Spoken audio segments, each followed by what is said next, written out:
Dave first articulated the idea for what became the smartboard when we were driving from Montreal to New York City. And we were going to meet with ITT Corporation. They had a technology, a flat panel display that they had developed in Tempe, Arizona.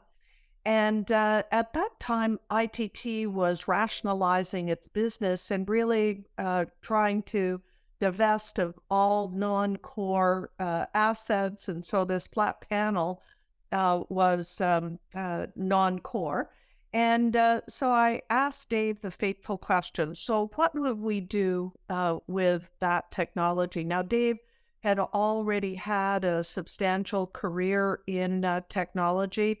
And it was in the course of kind of looking at what he was going to do next that prompted him to reach out to one of his friends who worked at ITT Corporation.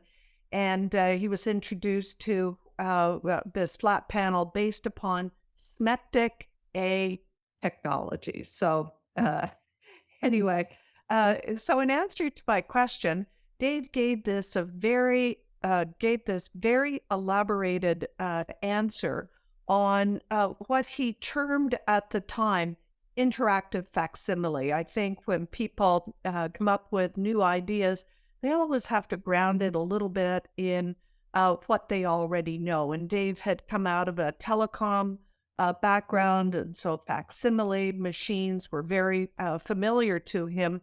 And he had imagined that this LCD panel could project an image onto a giant touch screen, and in front of a group of people, there could be a level of interaction with digital information that would simultaneously and immediately be shown and manipulated at a remote location. So kind of a long explanation, but he had a great way of thinking about what he would do with that new flat panel technology.